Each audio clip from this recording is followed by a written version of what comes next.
Hey, historians, welcome back. This is the Early Empires unit, and we're now discussing lesson 2.3. This is the Islamic civilization. So we're going into a little bit deeper into the Islamic civilization, and basically, should be able to describe how the economic, political, and social society of the early Islamic empires and how it kind of rose to this golden age of Islam throughout the Eastern Hemisphere.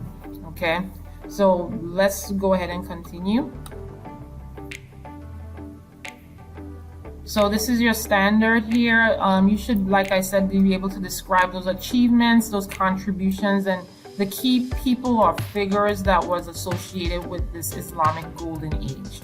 Okay.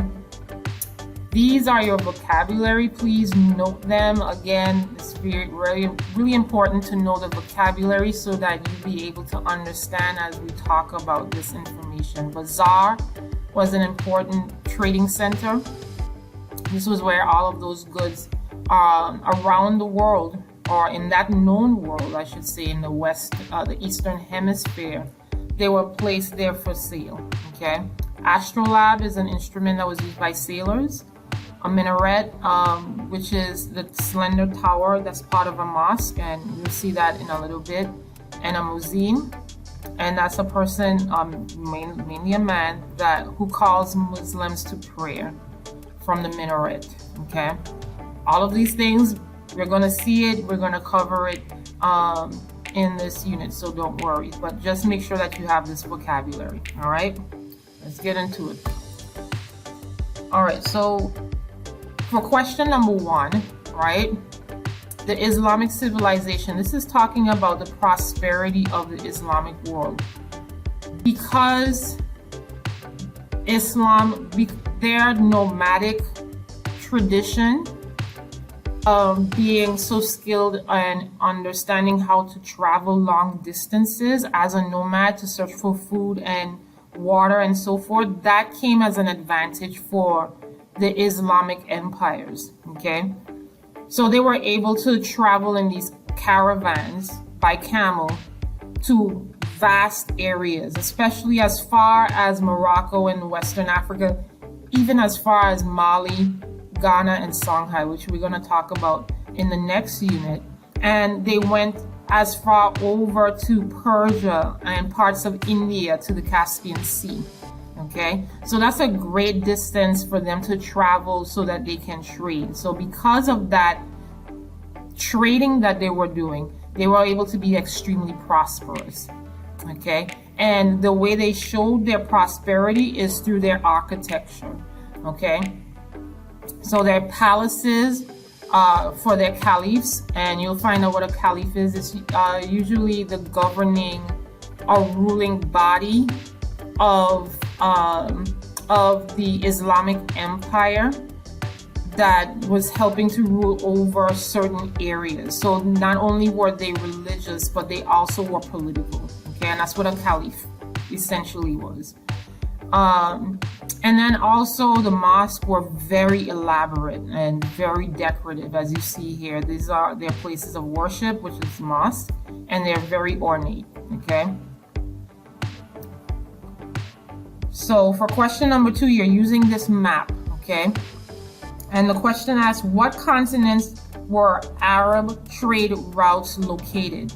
So look on the map here and on Edpuzzle and in your guided notes, please tell me what continents did our Islamic, our Arab nomads, right? Or traders, where did they trade?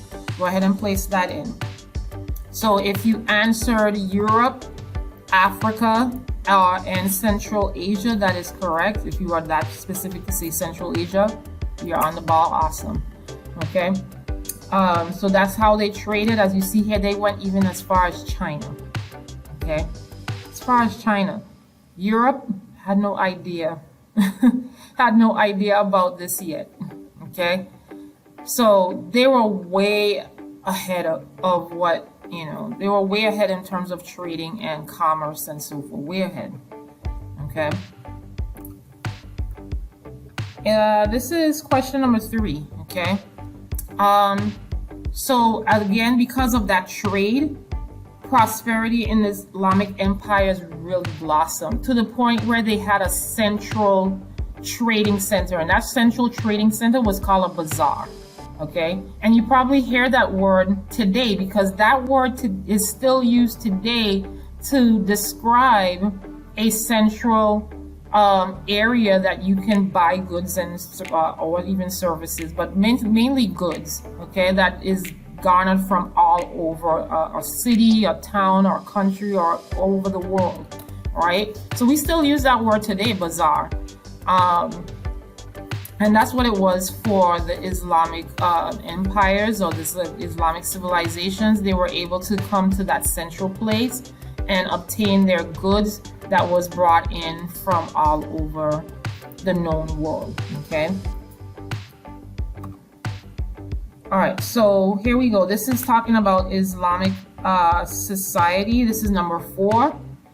How did Muslims treat slaves? Now, I'm going to move this off so you can see this a little bit clearly. According to Islam, according to the teachings of Muhammad, all Muslims are equal in the eyes of Allah. However, that is by doctrine and not in particular practice, okay? Because in early Islam, there was a very defined class system. Class meaning that you can move up or down in the society, right? So in the Muslim or in the early Islamic world, slaves were considered non-Muslim groups, and non-Muslim groups were not considered equal to Muslims. Okay? Now, were they treated harshly in terms of like chattel slavery? Not necessarily. Okay? Not necessarily. It was different. Even though they were not considered equal, they were not treated as harshly as in chattel slavery, which we'll come to and talk about a little bit later when we get to that point. Okay. As you see here, Islamic law made it very clear that slaves were supposed to be treated fairly, and they should have, it was a good act to free them eventually. Okay. So as you see, that was the class system. They were able to move up in society if necessary. Okay, and that had to depend on their master. Okay. Also in Islamic society, women, and this is your question number 5. Women had certain rights, and that was in the earlier periods. Okay. As you see here, they had rights to the fruits of their work, to be able to inherit and own property.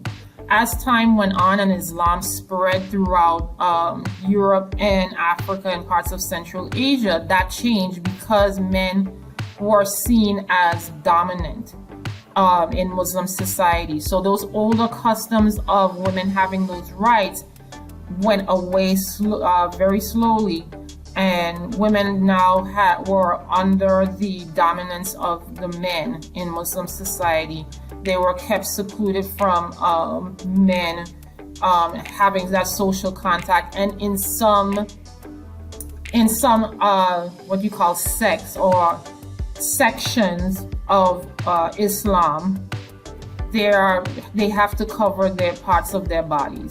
You may see some where their entire body is covered only to the point of their face, or their entire only their eyes are being shown. Those are more orthodox, and you should remember that word, orthodox. That was one of your vocabulary words. That was more orthodox or more traditional and more devout, right? Whereas there's some others that are not so devout in that practice. Okay. All right, so in Islamic civilization, they contribute a ton of intellectual idea and thought to the Western, what we call the Western here, in this case is European worlds. They were translating the ideas of Aristotle and Plato and other Greek philosophers. They made major contributions to mathematics and the natural sciences. As a matter of fact, if you took algebra in, I think maybe 9th grade, the word algebra itself is an Arabic word. It comes from Islam, okay? Because they were the ones to curate and create the foundations of algebra. Okay, so whenever you say the word algebra, that's Arabic. All right, good. So let's continue. So these are some men that did a lot of contributions to the to philosophy and history and the sciences. As you see here, Ibn Rushd, he commented a lot on Aristotle's work, that's philosophy. Ibn Sina wrote a medical encyclopedia and also stressed and wrote a lot of observations on contagious diseases, the nature of those contagious diseases. All right, so that's questions 6 and 7. Ibn Khaldun, he was a historian, so doing a lot of observations about history, and he argued that history went through a certain cycle way before Europeans discussed this, okay? And he argued that that cycle goes up, or it starts as birth, it grows, it goes to a peak, and then it declines, okay? Much like the Roman Empire. And they did that way ahead of time, before Europeans even came up with that concept. Right? And then you have Omar Khayyam. He was a mathematician and also an astronomer. So they also studied the stars a lot, especially because they were nomads. They traveled, they would observe the stars. Okay. All right. So here you see, this is what is called an astrolabe. Okay. And this was an instrument that was used by sailors to pinpoint their location. So they would use the stars, and they would mathematically accurate, extremely accurate. And they would use that to determine where exactly they were. It was because of this instrument that Europeans, like Christopher Columbus, like, what's his name? I forgot their names. They'll come to me. But a lot of the European explorers that you're going to learn about later, they were using this astrolabe to be able to sail to the Americas, North and South America. Okay, so as you see here, Islam and the Arab civilizations, Muslims, they contributed a lot to the movement of society, right? All right. Islamic, as I mentioned before, Islamic art is definitely a blend of different cultures. So you have Arabic, Turkish, and Persian traditions. Okay, so many of the Islamic, because of course with the trading and so forth, they blended a lot of artistic or cultural ideas. Okay, some of those blends are the elaborate natural plants that you see here, the abstract figures, these cone shapes here, right? Those were definitely something that you see in Persian architecture. Okay, so those decorations that were repeated over and over in geometric patterns, as you see here, are called arabesque or arabesque. Okay, and those are definitely something you will see in Islamic architecture. Okay. And this is your last question. Based on this and what you see here, you're going to tell me what's the difference between a minaret and a musin. Okay? As you see here, this is a minaret, right? And this is a musin. So in Edpuzzle, you're going to tell me what's the difference between both of these. And that is it. And I'll see you in the next video. Peace.